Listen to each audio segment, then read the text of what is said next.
He was an adult working at a company. His coworker suggested playing an Otome game days earlier, and Kanda had fun. He didn't expect it to make him hooked, so his coworker was glad he liked it. He stayed up all night to finish that game. This adult man was Kamda Hajime, a 33-year-old with a satisfying salary. He gets to play games after work, and without realizing it, his health deteriorates for endless nights of staying up late. His body reached his limits, and he was tucked in on a fluffy bed when he opened his eyes. He wondered where he was because the ceiling was unfamiliar. He panicked when he saw his legs all thin and tiny, and after seeing his reflection in the mirror, he screamed in fear. A maid rushed in worriedly, and when she realized Rid was awake, she called everyone. Kanda was so confused by the unfamiliar faces. The butler said he collapsed in the garden, which made them worried. When he introduced himself as Garn, he smiled and apologized for making them worry. The maids gasped, making him wonder if he had said something wrong. Garn lowered his head and said his words were too humble for them. He was told to ring the bell on the side if he needed anything else, and when they got out, he groaned from the pain inside his head. The unknown memories from someone else were rushing through his head. After seeing the memories, he realized he was inside Rid's body. A boy from the Otome game, Tokirella, was among the villain's followers. He looked outside and confirmed that he was reborn as a minor villainous character.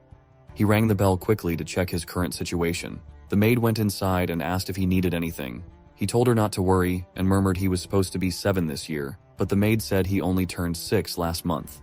He nodded and tried acting normal as he asked about their family. He learned that his family, the Baldia family, were neutral nobles. He also learned the names of his family and that his father occasionally works in the imperial capital's administration. She wondered why he kept asking these weird things, so Rid told her not to worry and thanked her. Due to his charming smile, the maid flinched nervously. Rid sighed because this maid was scared of him. Then, a memory of hurting the maid flashed before him, and he realized the previous Rid was harsh and mistreated everyone. He asked her name, so when she said it was Danai, he smiled and said he would look forward to getting along with her. The maid's heart fluttered and they muttered kawaii unconsciously. She excused herself out of the room. The next morning, Danai woke him up, and when he opened his eyes, his cheeks turned red.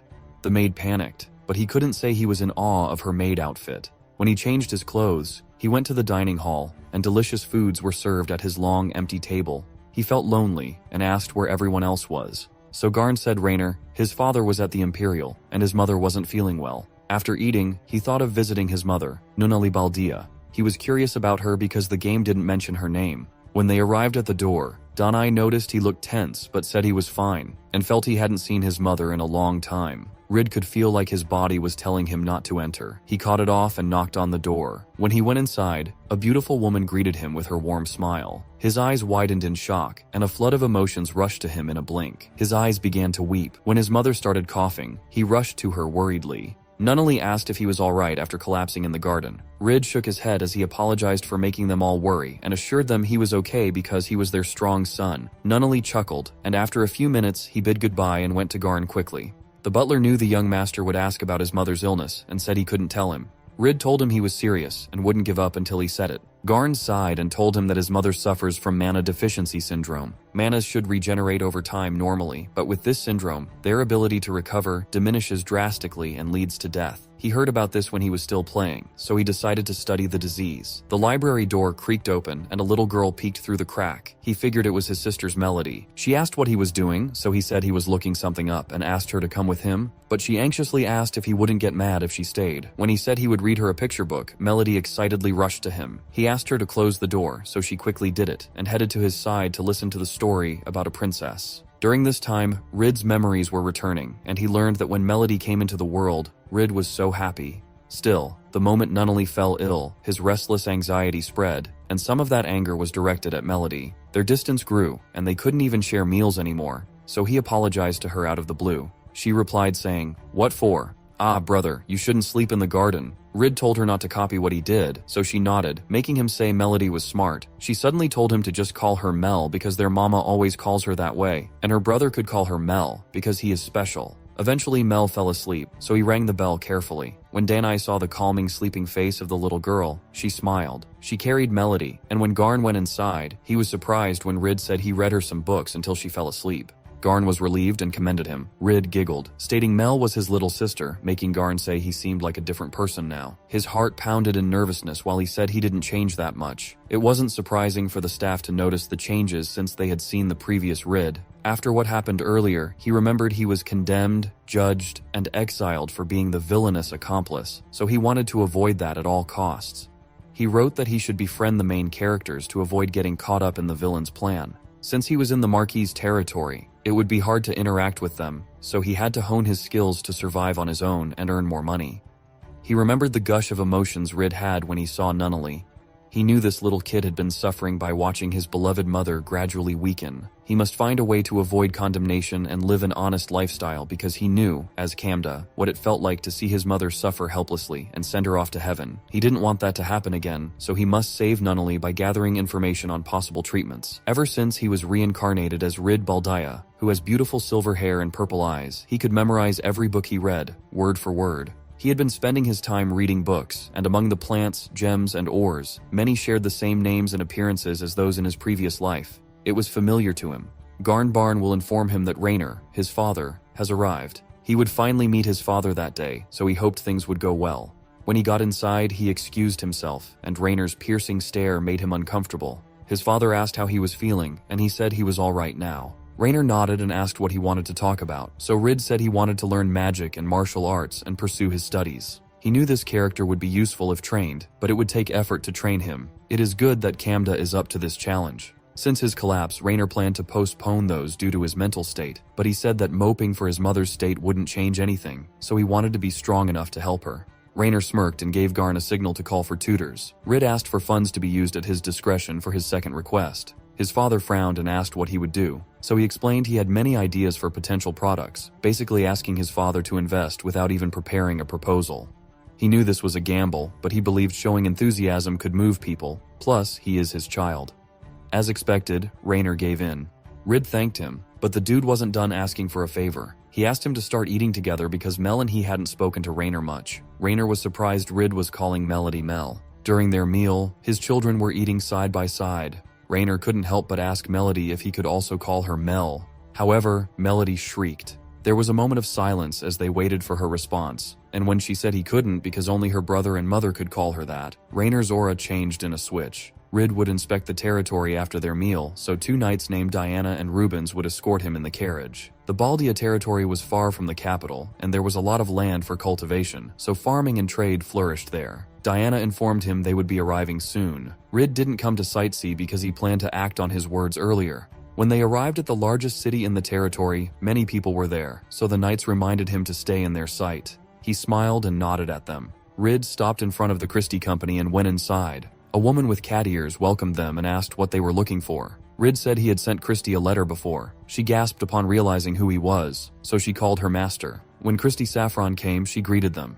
She is the only elf in the Baldia territory. They went to a private room to talk formally and privately. He even asked his knights to stay outside to keep their conversation as secret as possible. He discussed what he came for, the production of skin lotion and hair conditioner. A few days before this, he learned from the books that this world had aloe, but when he blurted out skin lotion, Danai asked what it was. He tried explaining cosmetics, but she had no clue about skincare. She seemed fascinated by the idea and asked how he came up with it. He panicked and said he thought of it because aloe was growing around their mansion. That was when he thought of making this new product in their olive-rich area to create luxury products to trade with nobles. He created an aloe skin lotion and olive conditioner prototype. He asked Christie if she heard of any similar product about it. She shrugged her shoulders and said it would only be an idea without the products, so he excitedly took the prototypes he made. She was surprised and inspected it. She tried smelling it and tried it on her hands. When it dried, she was amazed by the result of her skin, but her excitement broke her front demure character. She cleared her throat and said she was only delighted to know there was a solution to her dry skin, and she told him to commercialize this product. After their discussion, they moved to their future plans and asked her to search for 2 ingredients he needed to treat his mother. Christie was terrified by how bright the kid was because she went far away from her family for her business, yet it looked like she was made to babysit this kid. After their talk, the knights were curious about their conversation, so he told them Christie accepted his proposal. Rid had no time to celebrate because he needed to work harder now. As they were walking, his eyes were caught by the young lady passing by. She looked lost and confused, so he called her to ask if she was all right. She jolted in shock. She didn't know what to say, so he apologized for startling her. He told her he was from the Marquis family and asked if she needed help. The girl said she got separated from the person she came with, so he volunteered to guide her back to where they separated. As they got there, a woman spotted her and thanked them for helping her get back to her. Rid smiled and said it was natural to help someone in trouble. His words moved the girl, and somehow the knights noticed her red cheeks. The woman and the girl went to their inn. She was relieved the princess was unharmed, but noticed how flustered she was as she wondered what that boy's name was. The woman even commented that she looked in love. Speaking of the boy, Rubens wondered why Rid didn't ask the girl's name. They chuckled softly when he heard no reply as they noticed he was asleep. When they got back, Rid woke up and was introduced to his magic tutor named Sandra. The two greeted each other, and he was so excited about their lesson. They jumped straight to study, and since Rid never used magic before, Sandra explained they must refine his life force to convert it to mana. In short, Rid needs to start with making mana out of his life force. It was no easy feat, but Sandra was willing to guide him step by step. Upon seeing her dedicated look, he thought she must really love magic. The two went to the training grounds to show him some examples of actual magic. When they got there, she lifted her hand, concentrated her mana on her palm, and released the sphere of flames. The powerful fireball blasted, making his eyes sparkle in amazement. He rushed to her and said his teacher's spell was so cool. She was caught off guard because hearing someone call her that way made her heart flutter. She cleared her throat and told him he could do it as well by picturing it perfectly. They proceeded to manifest mana on Rid. However, after a few minutes, he still didn't understand it. Sandra asked him if he wanted to try the other method. He agreed despite feeling bad about it. When he gave his hands to her, she smiled and blasted his core with an electric current. Rid screamed and shakingly told her his body felt like shattering, but she said it was normal to feel something inside him being drawn out through his palms. The current continued, and he bared the pain as he wondered why his teacher's spell looked like she was enjoying it. When it was finally over, Rid slammed to the ground, huffing for air after the torture. Sandra chuckled as she apologized because she had no choice but to do it for him forcefully. He gritted his teeth because this sadist teacher didn't even warn him. She asked him to try converting mana again, but he could feel the mana inside him this time. He was told to compress the source until it converted to mana, and after a few seconds, he felt the surge of mana inside him. They proceeded to try to make a fireball. He was told to picture it inside his head, and when he managed to summon fireball, he released it to the stand. Sandra was shocked to see it. Rid jumped from happiness but noticed Sandra, speechless and staring blankly. She explained that she didn't expect someone to learn mana and cast a spell on the first day. She smiled and said she had a genius student like him. After successfully casting fireballs a few times, he tried releasing them without chanting, and as expected, he did it. He was getting to know about mana, so they went to the library to study the mana amount someone would have.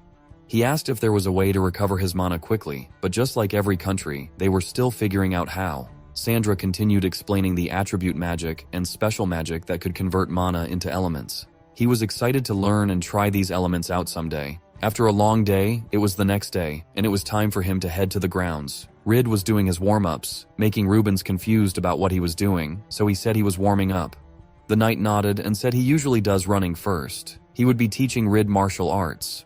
He was nervous because he wasn't confident about the strength and skills he had in his previous life.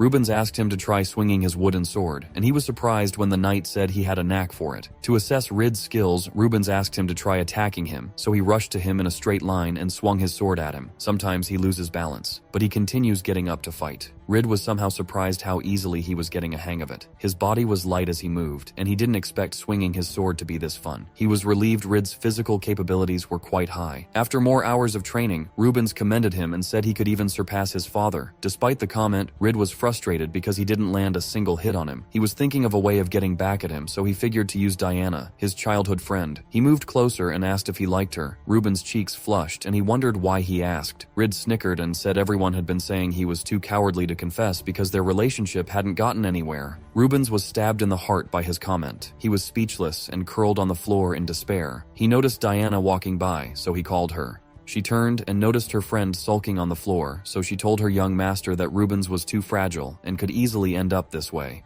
She got curious about what Rid said to make him like this. He looked away and shyly said he told Rubens he was too cowardly when it came to her. Chills went down his spine when he felt the oozing dark aura behind her. She told him they should have a nice long talk later. She smacked Rubens' head to wake him, making him gasp and wonder why she was there. Once their training was done, Diana looked at Rid, smiled, and said they should talk. With that, Diana climbed to the top of Rid's list of people not to mess with and learned that he shouldn't mess with other people's love affairs. A day came when Rid read a book to his sister inside their mother's room. He made sounds and expressed emotions through his storytelling that the two commended. Rid was glad to see his sister enjoying his different voices. Before this, he felt threatened, because when he read it in a neutral tone, her stare pierced him. Nunnally commended Rid's talent, but Melody said she should praise her too. Their mother chuckled and patted her head. Rid could see through her smile how she must have been suffering, so he had to stop there to give her some rest. He went to the receiving area to meet Christy. He was informed that the commercialization was promising. The two of them discussed the product multiple times, resulting in smooth product progress. He was surprised how capable she was, but Chris clarified she couldn't have done it without his funding. To ramp up the production, they had to let people know about common healthcare knowledge and how to utilize their products between species or skin types.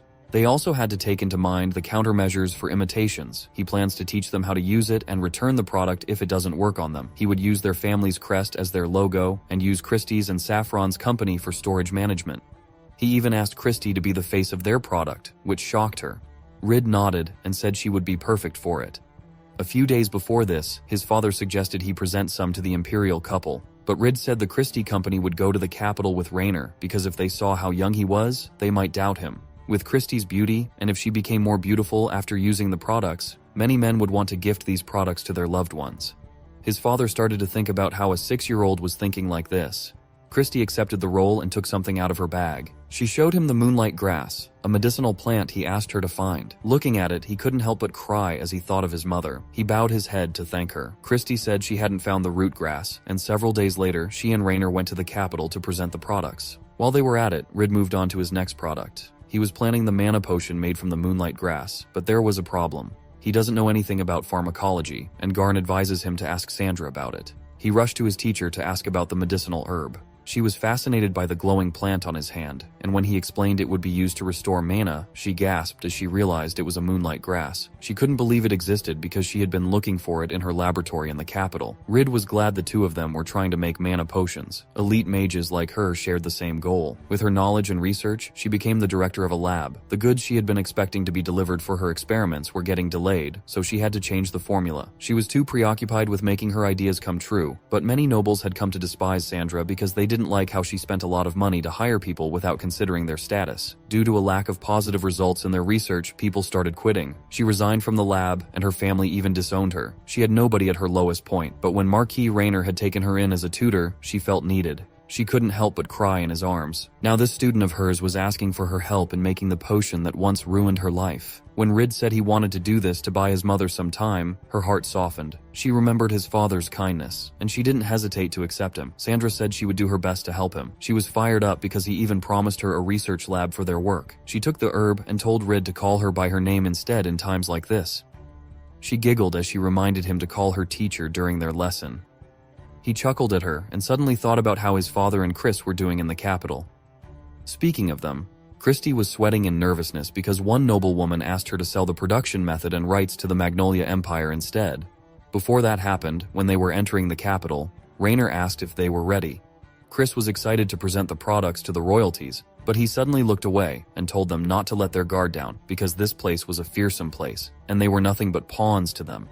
The capital was filled with its own beauty, and they could never get used to the overwhelming sight of the fortress city. 2 5-meter walls encircled this empire. Those who lived near the castle were nobles, and the common town lay beyond their walls. When Rainer left for a second, Christy got nervous because the soldiers were taking too long to inspect their carriage. The soldiers said they had to make a thorough inspection, but luckily, Rainer came to stop them. When he said that they were with him, the soldier jolted and left them alone. It was a relief they passed through their unnecessary inspections, so Rainer told them those soldiers were under Count Roland. He apologized for what happened, and suddenly, a voice greeted Marquis Rainer. He smiled with his barely clasping buttons to welcome them, but when he saw the woman beside her, he asked who she was. When Christy introduced herself, Roland smirked and said he heard about how she left her family, the Saffrons. His voice was filled with mockery, as he said it might only be some baseless rumors. He noticed the beast woman with her and commented that the beast does tend to stick together. Christy was insulted, but she knew he was saying this to tick her off. She couldn't bear hearing someone insult Emma, but before she could talk, Rainer told the pig his jest had gone too far. He added that they came there for an audience with the Imperial Majesties. Roland apologized sarcastically and left. When Rainer got inside a room, he couldn't help but call Roland a pig who loved authority and money. Emma was teary-eyed as she apologized for causing trouble, but Chris hugged her and reminded her she did nothing wrong. A maid came inside to escort them to the Majesties, and it was finally time. The audience hall was filled with nobles. The Emperor, Arweem Magnolia, and Empress Consort, Matilda Magnolia, apologized for making the wait. Rainer greeted them, and the Emperor asked who he was with. Christy kept her head low and said she was the daughter of Baron Saffron of Astoria Kingdom. Arwen was surprised to hear she came from a powerful family. When Christy responded that her father only recently granted his title, Roland gulped because he knew he messed up a big poop inside his pants in shock. He thought Christy was just a merchant's daughter. The Empress spoke and said she would like to see what they had already, so Christy took 2 bottles out. The men inside the hall were uninterested, but the Empress and other women inside the room were interested. Chris said it was a skin lotion and conditioner she uses. Matilda asked permission to touch her hair, and when she felt it, the Empress was amazed by its texture. She had never seen such smooth and silky hair before, and added that only a woman would understand its worth. Christy told her to try the skin lotion, but Roland blurted out that it was dangerous. Matilda turned to him with glaring eyes and asked if she inquired for his opinion. The Count gulped, speechless. The Empress poured some to her skin and asked if she intended to win every woman in the castle. When the lotion set, she was amazed by the softness it did to her skin. She commended it and suddenly asked if she would consider selling the recipe and production rights to their empire. Christy didn't expect that to come from the Empress.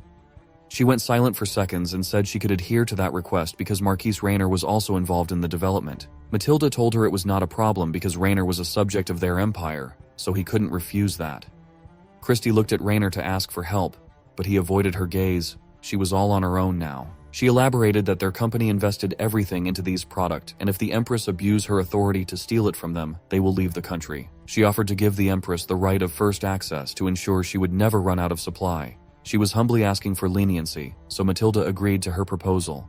The nobles gasped in shock, but the Empress said if they robbed the people's creation, merchants would turn away from the capital and their empire would decline. The Emperor agreed with her and said they should be more prudent with rights and announced these products would belong to Christie companies in the Baldia territory. For some reason, Christie was surprised that things went smoothly after that. When she spotted the Empress wink at them, she looked at Rainer and realized everything that happened was planned from the start. Matilda actually never wanted the rights to the product because she only wanted to secure their products for personal use. She could have ordered them directly, but would be abusing her authority. She didn't expect she had been playing right into their hands. When she got back to the room, she sighed from exhaustion. Rainer commended her, and the Imperial Majesties had arrived when he was about to speak. They stood up in surprise, but the couple apologized for intruding abruptly. They all sat on the couch to talk. Arwen apologized to Christie for involving her in their schemes.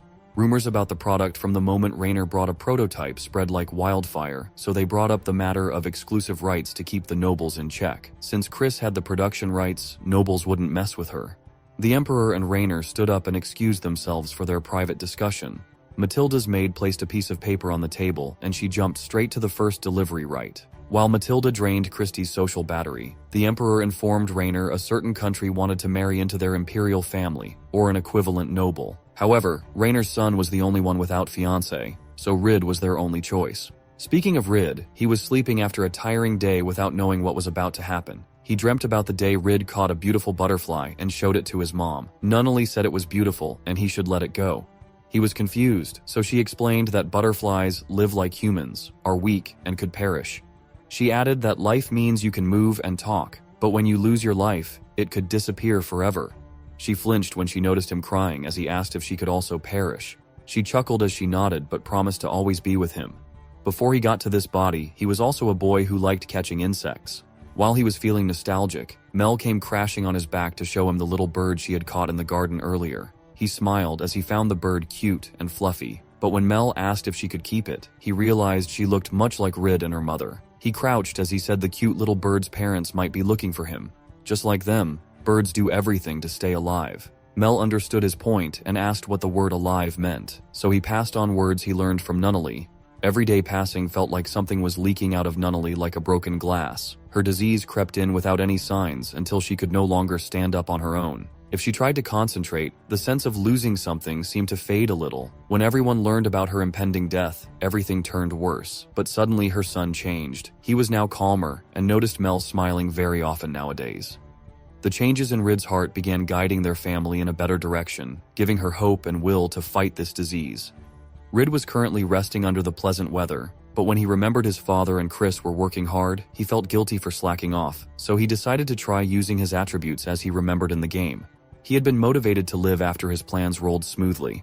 His element attributes were also going well, as expected. He continued practicing in the woods and tried different spells he could remember and imagine. He even prepared a skill for a sudden attack called a flame spear, whose speed was almost invisible to the naked eye. When he was done, a rustling sound from behind was heard. Mel came out, commending her brother. He was surprised to hear that she had been watching him from the first spell he did.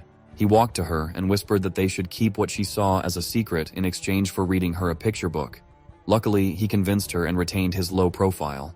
He also received a letter from Christy saying his father set her up, that she banned Roland from her company, and that the Empress was crazy, which made him wonder what happened there. It was time for his magic lesson with Sandra. She talked about attributes. She asked if a special aptitude was needed to cast special magic, and when he said he didn't know, she said it was important to admit if he didn't know something. Rid asked if anyone could produce special magic with enough practice. She agreed, saying it would be possible if only one could have a clearer image and more mana to do it. One should have a substantial amount of mana in a magic that was inherited. In short, creating and inheriting special magic takes a lot of mana. She suddenly mentioned that she had found a mana restorative property on the moonlight grass. She was too focused on how to administer it, so she was excited to head home to start working on some prototypes. She suddenly stormed out of the room, making Rid ask about their lesson, so Sandra told him to self-study.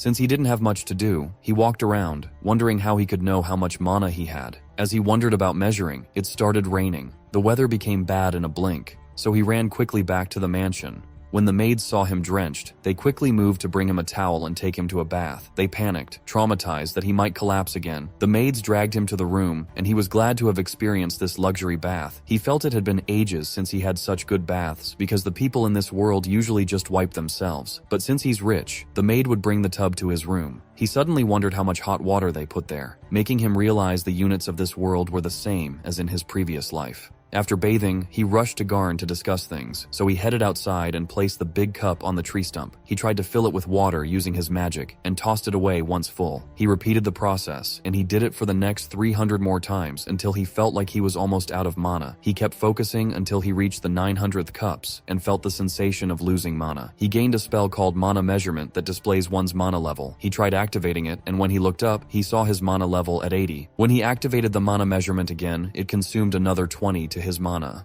With that, he was certain this would be useful to Nunnally. It was already night when he returned to the house. The next day, in his class with Sandra, he told her about the mana measurement he created. Her voice became serious, and she said his way of thinking was so far from common sense.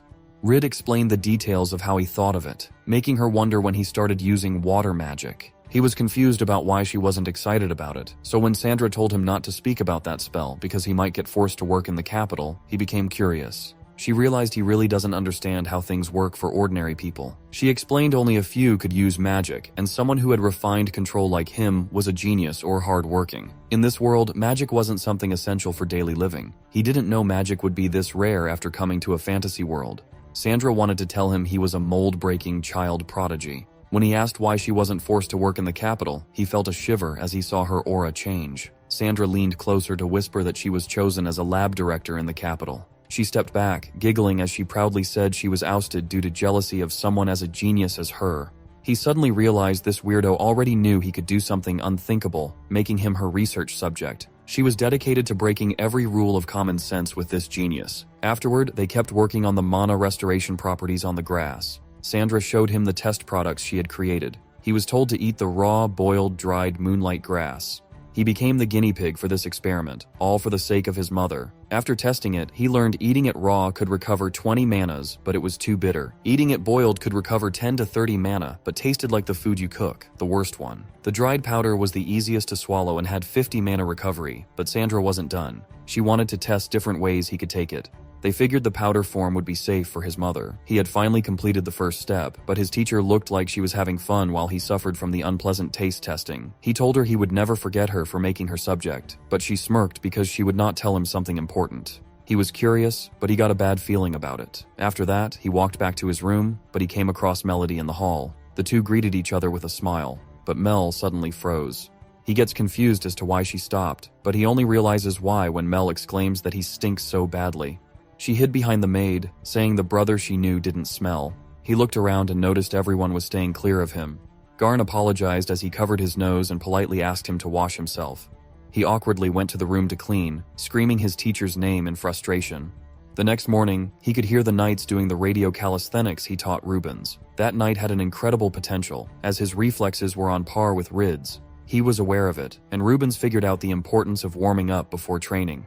Rid still couldn't land a hit on the knight, but Rubens told him he would have his first dungeon training on time. Rid got excited as Rubens explained that it was a place where you could gather materials, train, or fight hidden bosses. Dungeons are created when a core absorbs a huge amount of mana over time that would make an entrance to the outside world. If a dungeon was left alone, monsters would get stronger and could roam outside. It was the knight's duty to patrol and destroy the core. It sounds like an ant's house, where their queen lies in the deepest part. Rid asked about adventurers, so Rubens said they could be a part of a public or private guild where they accept quests. The harder the quest, the higher the reward they get. Since the knights deal with dungeons, adventurers mostly do gathering quests. Hearing it made him want to register one day, so Rubens promised to ensure he would have top-notch sword skills. He smirked and jokingly said to make sure to marry Diana before that happens. Rubens gasped, flustered, and asked him not to talk about it, but Rid kept telling him she liked him. One day, when she came to wake Rubens again, she told him she wouldn't always be around to wake him up because she would get married someday. Whenever she makes him lunch, she says she was only practicing when she got married, and when her parents asked them to get married, she said they were only friends. Rid couldn't even speak because Diana was obviously waiting for him to find courage. Rid asked if they had a special place, so he told him the place where he promised Diana to protect her. He told Rubens to go there and confess, but he couldn't believe a child was telling him this. Rid told him he was spineless and should think about how she would feel. Rid was glad he looked like he now had an idea. When they parted ways, he kept thinking about their situation. He was chuckling as they ate lunch, making Mel curious. Meanwhile, Rubens met with Diana at the place they used to play around. Rubens was all red as he spoke his heart out. According to what the rumors say, the two finally started dating. They just needed a little push, and things unfolded beautifully. Oh wow, a childhood friend and co-worker who still meets you daily. I hope they're happy together, and I'm not jealous at all. Anyways, a few days passed by, and Melody would always startle him by waking him up every morning while he was sleeping. He tried waking up before she could come, but she started sulking. Mel was busier now because of her studies, manners, language, and dancing lessons, so he realized waking him up like this made her feel still connected to her brother. He eventually accepted her body slam every morning, and one day, when Rainer returned with Christy, she looked like she went to war. She was exhausted from all the business talking with Matilda, leaving her no rest. Chris was escorted to a room, so Rainer called Rid to talk. Rid was confused about why his father was staring at him when they got inside. Rainer finally spoke and asked how he changed so much. He couldn't understand how his 6-year-old son could be calm in pressuring situations, and even coming up with the beauty products was mind-blowing to him. Rid was cornered. He knew tricking someone like his father would be hard, so he told him the truth. He said that the memories of Rid and his previous life were mixed, but his personality was based on his old life. He told Rainer he felt guilty for all the things Rid did wrong in the past, so he wanted to make Rid stronger. He mentions how deep in despair he was at being powerless to see his mother dying, so he promised Rainer he would do his best to protect their family. There was a moment of silence after the reevaluation. Rainer pressed his lips tightly and called his son Rid. He suddenly bowed his head and apologized, shocking him. He added that he had no idea how much he suffered and ignored his feelings. He admitted he failed as his father, leaving Rid teary because he was finally seen. Rainer seemed to believe what happened to him.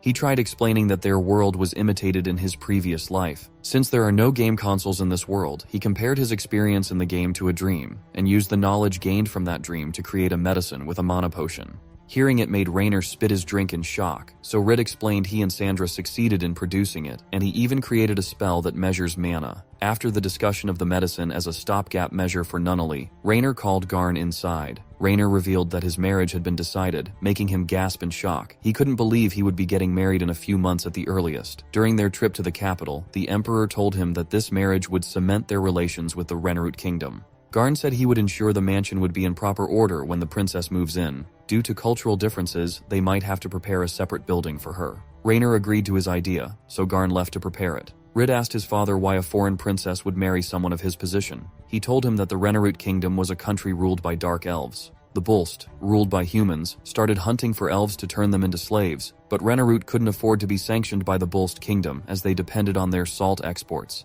Their kingdom went to Magnolia to ask for help, and in exchange for their full support, Reincarnated would become the vassal state of Magnolia. The enslaved elves were freed, so this marriage was under the pretense of strengthening relations. Since the Marquis was far removed from the central authority, Rid was chosen. He somehow felt bad for the princess for getting forced into marriage, and hearing those words made Rainer tell him to learn to love her enough to make up for it, because her happiness would now depend on him.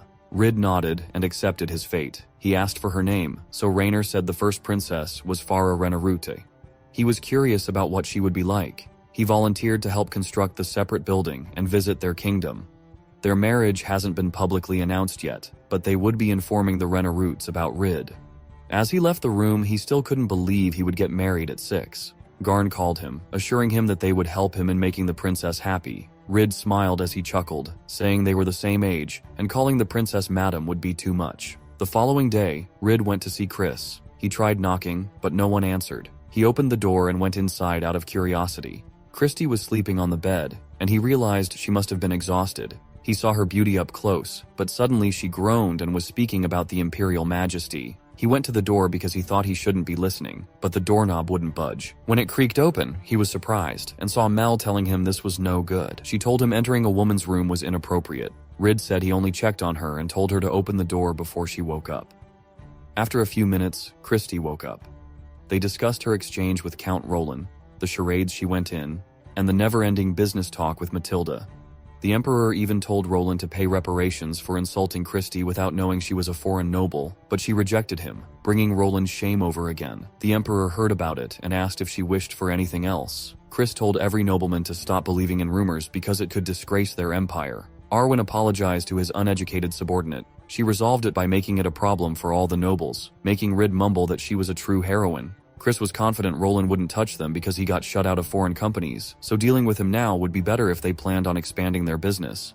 Rid was just glad they became business partners. He added that her coming into their life was such a blessing. She also believed that she became lucky after encountering Rid because nobody had accepted her, and her endeavors never paid off. Roland even mocked her for starting her own company, but since she surpassed her older brother, people started questioning their family and asked why Chris wasn't the one to inherit the family business. As people started talking louder, Chris feared it could cause the company to split, so she went to a faraway place to start her own business. Although she had the talent, starting a company from scratch in a foreign land was difficult, but then this kid came into her life, turning the table around. Rid told her it was his butler who mentioned Christie's hard work she did in the Baldia territory and told her to be more confident in herself because she had made it this far.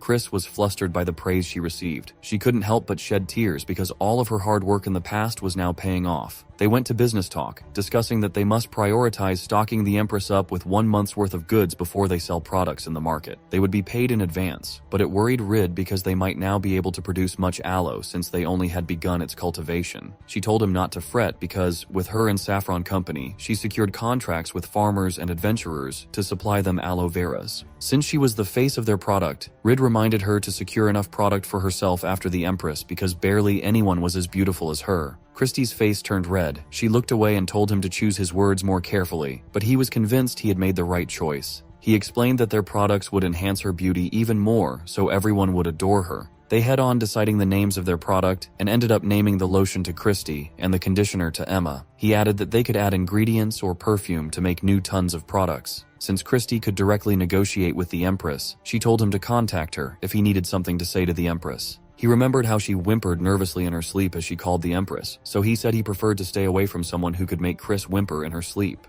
Everything went silent afterward.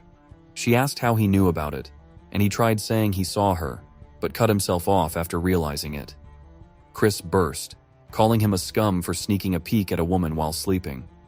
Rid was terrified as he apologized to her.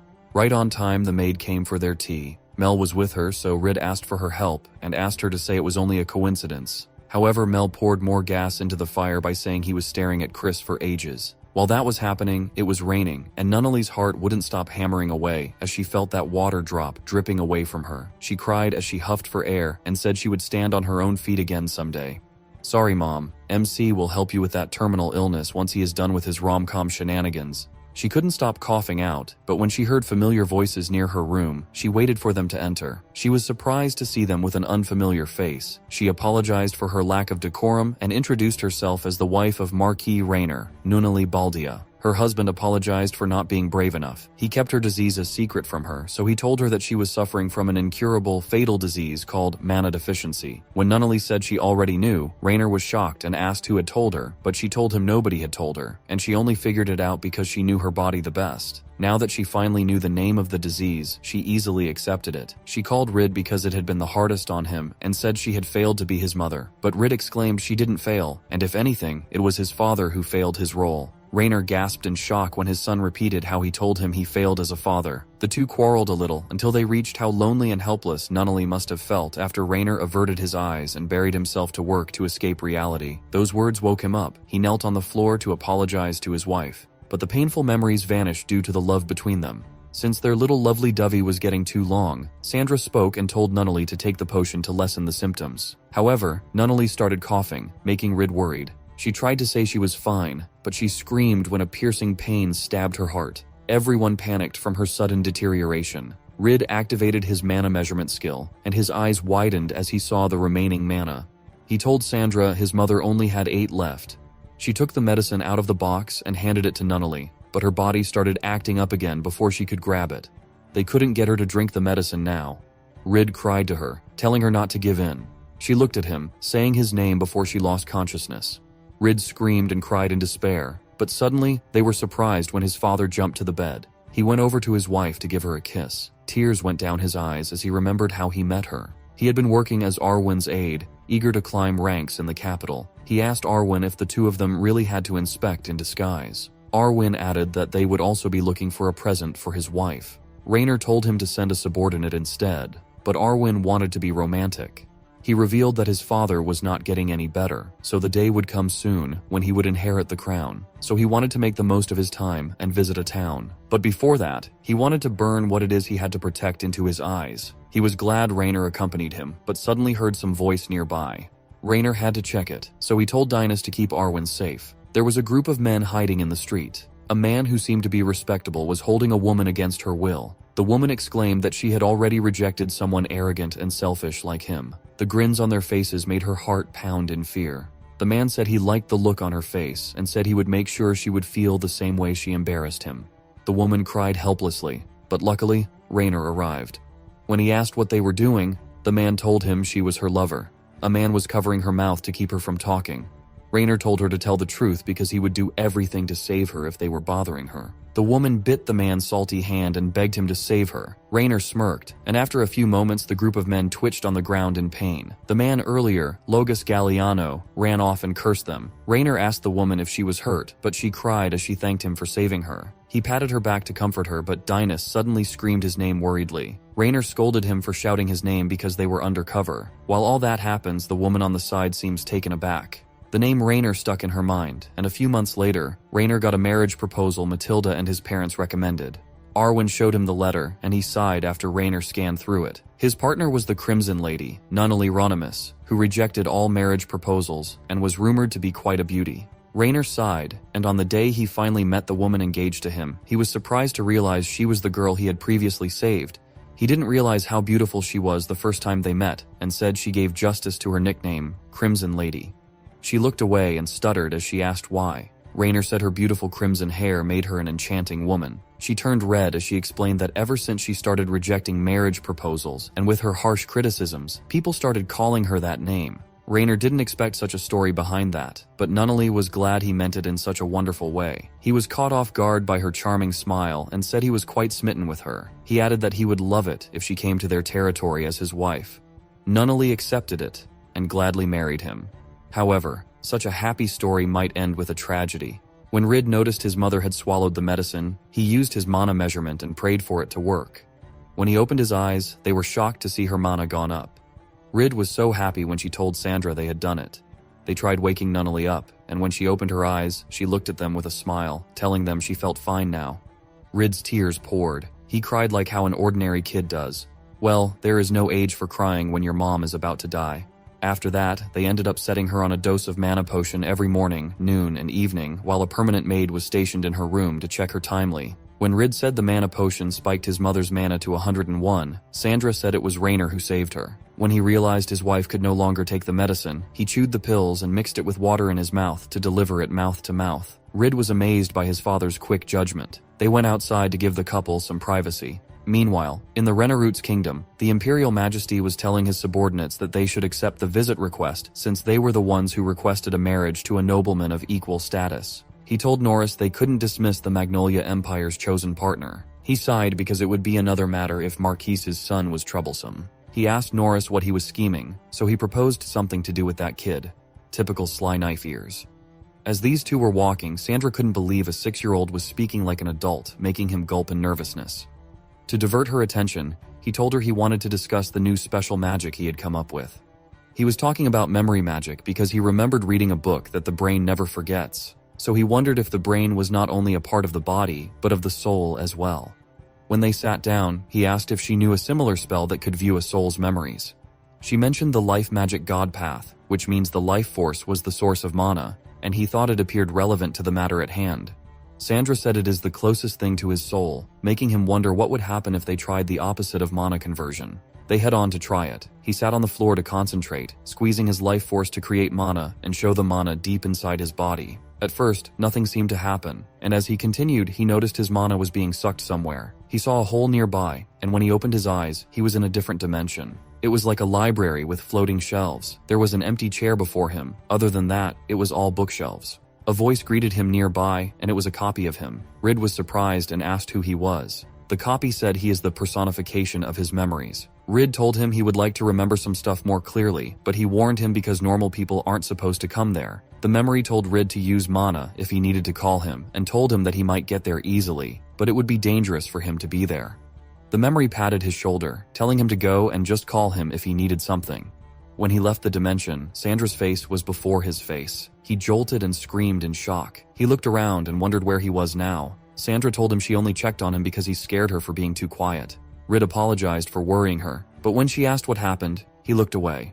He remembered how memory told him that place was dangerous, so he told her he failed. After a long day, he went to his room to rest and try calling memory. He was surprised to hear him greeting him, asking if he didn't believe he could do this. The memory asked what he wanted, but Rid told him he only tested this out. They bid goodbye, and he went to visit his mother the following day. Nunnally was feeling a lot better now with Sandra at the bedside. He sighed as he thought this sadist was playing innocent. Sandra glared at him because she figured he was thinking something rude. Rid was glad Sandra had been checking up on Nunnally. He wanted to perfect the cure quickly for his mother. Nunnally caressed his cheeks, asking why he looked so stiff. He said he was only thinking. When she brought up Rainer, who was calling for him, he went to his father. Rainer informed him that his scheduled visit to Renaroot had been decided. Rid was glad because he wanted to go there and find a cure for his mother's disease. Because they couldn't cultivate the moonlight grass, he wanted to see the advanced farming technology of the elves' country to secure a supply pipe with them. Rainer told him they shouldn't let their guard down because King Elias does try to stay on friendly terms, but some of his vassals don't agree to this marriage. He warned his son that they might try to make him back out of marriage. He wondered how he knew this, but Rainer smirked, realizing his father had a collaborator on Renaroot's side. Rainer nodded and told him he would teach him these things little by little to protect their territory. Meanwhile, at the king's palace, Norris was told that they would be going up against the Magnolia Empire and the Marquis, but this noble firmly stuck to his words. He still wanted the princess to marry the imperial family. The others agreed and buzzed like crazy. King Elias knew how Norris could be troublesome. He knew he planned to use the marriage to enter Magnolia's central politics, release them from a vassal status, and seize control over the empire from the inside. His son Raisis came in. I know. The name could be ticking us off, but anyway, he came there to confront his father for handing over his little sister as a hostage to the empire. Elias sighed as he figured Norris had planted those ideas for him. Raisis told him his sister was only 6 and asked why he had gone too far this time. The king told him he would be king one day and must learn to analyze situations like this. The prince gritted his teeth and lost control of his emotions, so the king asked him to cool off in his room. Raisis sighed and apologized for speaking beyond his position before leaving. As he was walking, he came across Farah. His little sister greeted him. Raisis asked that seeing her this far from her room was rare, so she said their mother called for her. He looked away and said he went to their father and got scolded. Farah got worried for him.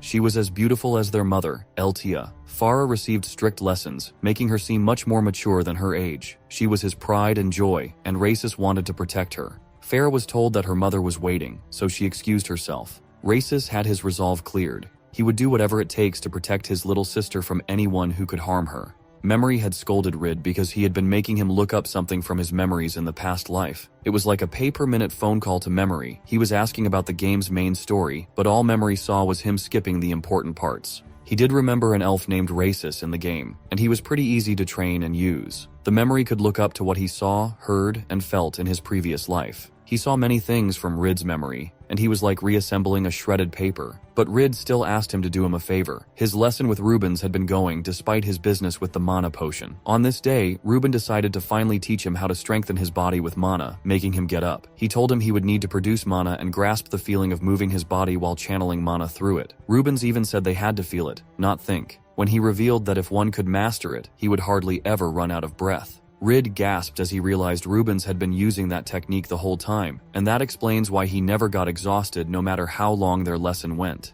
He dropped to the floor, sulking in defeat. He swore to him that he would master it to defeat him. Ruben accepted his challenge and started their training by channeling his mana while running laps. Rid was getting the hang of it due to his magic training with Sandra. Rubens said after 10 years, he was certain he wouldn't even hold a candle against him.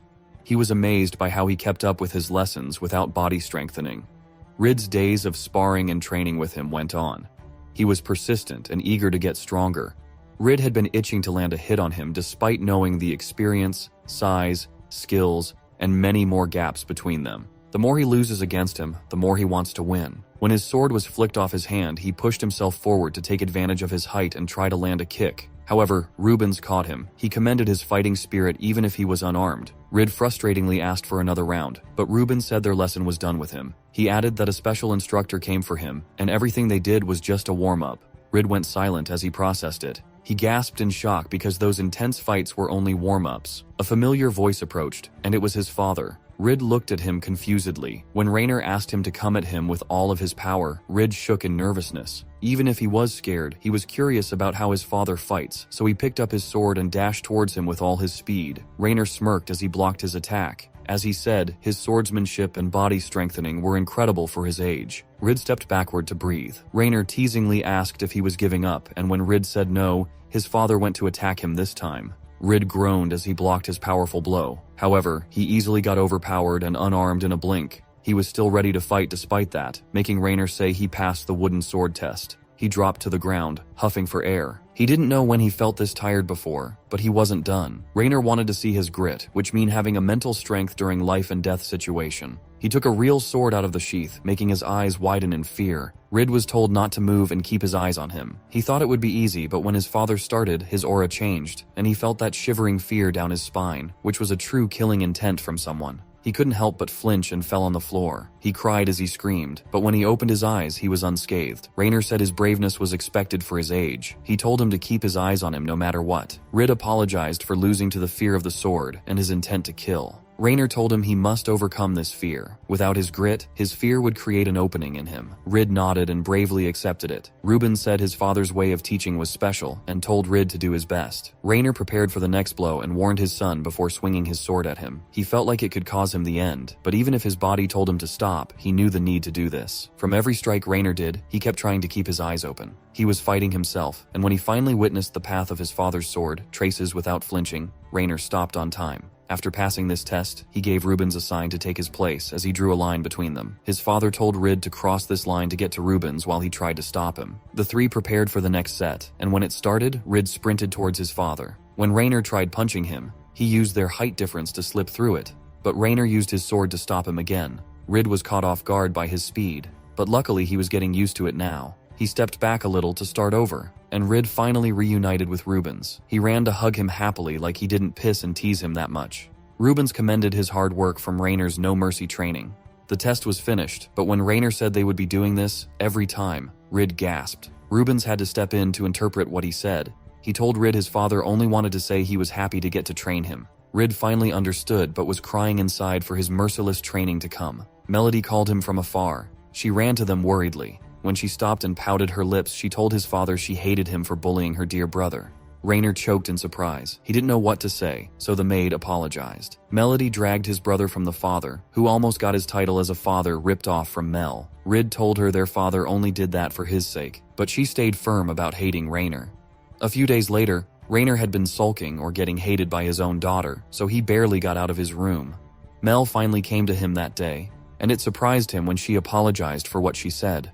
Rainer couldn't help but shed tears of joy while Mel happily told the maid she finally did it. The day finally came for Rid's scheduled visit to the neighboring country. Mel hugged him, and her brother whispered something to her for their father. Mel walked to Rainer, called him, and hugged him tightly. Rainer froze in shock, and when she told him to come back soon, her cuteness pierced his heart. He lifted her and promised her he would return as quickly as he could. Sandra told Rid to leave Nunnally to her care and reminded him to be careful how he used his magic. They set off on their journey, rocked by the carriage to the Renna route. Two monsters would run into each other deep within the demon forest in the east. There was this slime who had been running around the forest because most of the monsters only saw him as their food. When a viper tried to sneak an attack after surviving a different snake, a black cat jumped in to scratch its face. The slime held onto a grass in fear as it watched the two hiss. Eventually, the snake lost to the cat with two tails. The slime was amazed by his strength, and when the cat noticed that there was a slime, he was confused as to why a low-ranking prey was in the mana-dense forest. Normally, slime splits into two after gathering mana, but there are some cases where slime doesn't split and just continues to absorb mana, and as a result, it develops emotion. Unfortunately for this one, it was fear. He got it from witnessing the monster's darkness for the past months. Thus, Slime was constantly living in fear. When she even tried to hide, that was when the snake found her and met this black cat.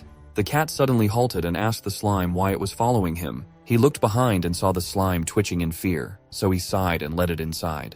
The slime jumped from happiness. The cat thought he would only keep it for emergency food supply. The next morning, after hunting their food, he was shocked to see his nest spotless and sparkling. He realized the slime had eaten all the bones and leftovers. He tossed the meat to the slime and told it to eat, but warned him not to get the idea that he hunted the meat for her. Since the cat hated cleaning, he made a deal with the slime to keep their nest clean in exchange for staying with him. From that day on, they lived like that for a while, and although they couldn't communicate properly, they understood each other's intentions over time. One day, the cat heard a voice waking him up. He confusedly yawned and said he would hunt later, but when he realized it was the slime who talked, he jolted. He was confused as to why he could finally hear the slime, but it looked like the slime had been wanting to talk to him and caused the trigger for them to communicate. The slime even wondered if it would be possible to turn into his form, so the cat accepted the challenge and said he would even take her as his wife. The slime got excited and started praying for it every day. Rumors about their duo spread, and their usual location was known to many. One day, the slime showed something to him. The slime suddenly began liquefying in the air, making the cat nervous. It took a few seconds to untick the slime and turn it into a sparkling, pearly white cat. Her eyes were beautiful and captivating, leaving the black cat speechless. The slime asked how she looked, and he said she looked cute. She excitedly asked if he remembered his promise before. When he stuttered, she thought he had forgotten about it. He only stuttered because of their racial differences, but he had decided to ask the slime to be his mate, his wife, and stay with him forever. She asked him if he was sure and mentioned their differences, but he told her he would love her no matter her form. Love truly knows no bounds. The slime cried in happiness. She finally felt safe and secure. So the two formed an unusual couple and lived quietly in the demon forest. But things would change when they came across a child of a man who possessed a mysterious power. I don't care about the main story anymore. I need more cat slime romance. But this would be a story for another time, and let's get back to Rid. On Rid's journey to Renna route, the Christie Company joined them to help secure the supply lines, and after the long ride, he felt sick. He rushed to his bed to rest and called Memory. He asked if he had found anything useful in his previous memories, but Memory couldn't find anything. Instead, he got an image of Prince Racis Renarut. Rid was amazed because a boy appeared before him. He stared at him to remember his face, and it somehow made him think Racis would be a pain in the butt. A knock was heard, and when he opened it, Chris greeted him and apologized for distributing it to him. She handed him some candies infused with herbs to help with motion sickness from their long trip. Rid was amazed and thought she was an angel sent from heaven. He thanked her, and when the next day came, he took one candy before they left for their destination. It was a key location in the main story, but due to the Dark Elves and their culture, it became famous and excited the players. A fusion of Eastern and Western cultures was seen. It looked like Japan after the Meiji Restoration.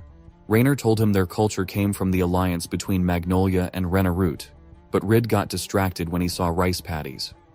After learning it was common to this place, Rid became more eager to secure a supply line. Seeing the field of rice made him miss Japanese foods. They finally arrived at the palace. They were escorted to the guest palace, and luckily, the candies Chris gave worked on him. Zach Riverton, the man in charge of the main building, welcomed them. When Rainer said he would be in his care again, Rid raised a brow. He heard Zach was the one who delivered information between Capital and Renature. Rid was so excited to hop on the hot spring when they were shown the hot spring. After the long day, he was shown his room and lay on his bed to rest, but suddenly he heard a woman's voice. He gasped after seeing Diana in maid clothes. She bowed and told him she would serve as his bodyguard and attendant while they were in Renaroot. He nodded and worried about his guarding job due to her maid outfit, but Diana smirked and showed him the hidden weapons wrapped around her thigh. He shrieked in shock to see many more weapons hiding somewhere beneath her clothes, but I hoped she didn't hide something inside her taco purse. He stopped her and asked why he had all these assassin weapons as a knight. Diana paused momentarily and said bodybuild differences between a man and a woman were significant, so she sometimes had to use these in a head-on fight to compensate for their differences. She was still eager to join the knight's order, making him wonder if she was working hard for Rubens's sake. Diana turned red and said maybe he was right because she wanted to work hard for that crybaby. She realizes she was talking too much and takes back what she said. She told him she would stay in the room like thin air, but with her stare, she was too noticeable to ignore. He sighed and eventually drifted to sleep from exhaustion. On the other side, the princess was informed by her bodyguard that the Baldia family had arrived at the guest palace. This bodyguard knew that if the princess were sent to Magnolia, her personal guard would have to go with her. She knew her brother placed her in this situation because he was too jealous of her swordsmanship, and she didn't say anything to them. This woman was Asuna Lamarck, the princess's guard since she was 5. Her instructor constantly nagged her during the first few days of observing the princess. Seeing the princess bow her head and apologize pierced her heart. The instructor told her she should be a model to others and be perfect. Asuna couldn't help but step in and ask if she was being too harsh on the princess, but the instructor glared at her and said it was an order from the king and Eltia. That kind of lesson lasted from morning until night, and she couldn't even think of how the princess bore the awful days long before she became her bodyguard. As they spend time together, she grows on her and wants to protect her. Sometimes, she asks the princess if she has been having it hard, but Farah tells her not to worry because she gets used to it. Farah had been enduring this all alone, and seeing the princess cry made Asuna hug her tightly. In her sleep, she could hear her mother telling her to marry the crown prince of Magnolia and not let the marquis in her heart. She had never had a chance to decide by herself. The people around her had been deciding what to do. When she was sent to Magnolia to get a feel for the country before the marriage, she got lost and met a boy who helped her reunite with Asuna. Speaking of that boy, he was currently staring at a painting. He was amazed by the skillful hand of the painter. A knock was heard, and when Zach noticed he was looking at the painting, he asked if he liked it. Rid replied, saying it was very beautiful, making Diana smirk at him for being a naughty boy. Zach chuckled and said the woman on the painting was Eltia, the king's concubine, and when he heard she was also the mother of Princess Farah, he realized what he commented earlier did sound naughty. He couldn't believe he was captivated by the princess's mother. Zach told him Farah looked very much like her mother, so he was certain the princess would be to his liking. He asked if Zach opposed their marriage, but Zach said it was not his place to say anything. He remembered what his father said about some not agreeing with their marriage, and some being neutral. Zach was obviously in the neutral, so Rid wanted him to be on their side. He said if Princess Farah were this beautiful, he might fall in love at first sight. He put on a doe eyes and asked for his support if that happened. And when Zach smiled and promised to support them, Rid punched in the air.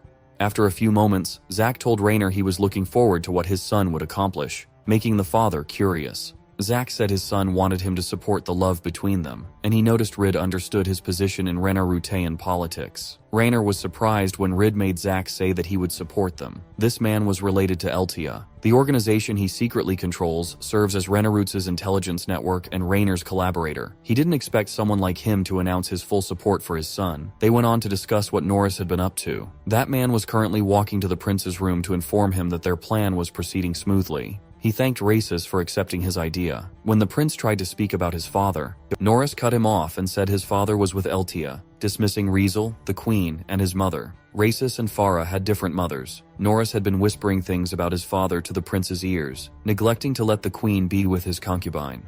Norris kept planting this idea, and when he saw the queen look sad, hatred grew inside him toward his father. Norris had been on his side, telling him he would always help him to become a wonderful king. He had been molding Races' mind to be his pawn. When he left, he stopped outside and asked how the prince was doing from his perspective. The shadow moved and told him the prince didn't suspect anything and fully trusted him. Norris chuckled devilishly and exclaimed that the Magnolian Hicks should watch him. The following day, Farah slipped on her beautiful dress. It was her first time wearing Western clothing, and Asuna said she looked stunning. Farah thanked her and asked if she thought the marriage candidate would also like it. Asura nodded and assured her that she was more beautiful than usual today, and her fiancé would find her pretty. Farah was nervous and excited at the same time. A knock on the door was heard, and when the person came in, it was Eltia, her mother. She looked at her daughter wearing the dress she sent. Her words were cold and piercing as she told her daughter not to disgrace the Renorut because if she showed them how perfect she was, it could lead to marriage talks with the royal family.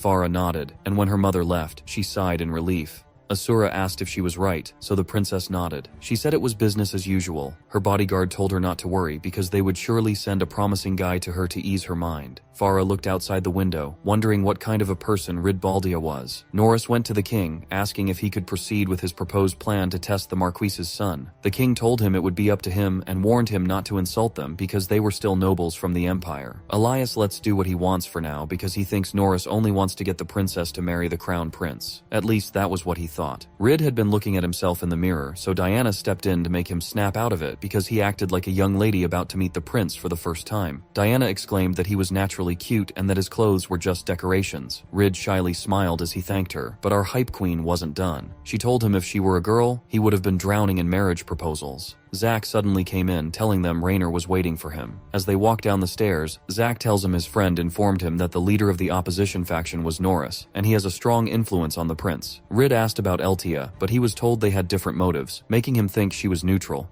He now knew racist would be his biggest obstacle, so he asked for Zach's opinion on how to have the prince accept him. Zach looked at him and told him to temporarily crush the prince's spirit. Rid gasped because he didn't want to hurt the prince. Zach explained he used to be a wise prince, but his regard for Norris became intense, making his speech and conduct contradictory to his position, and he became more mentally unstable. He wanted Rid to see this as a request from a concerned nobleman to his country.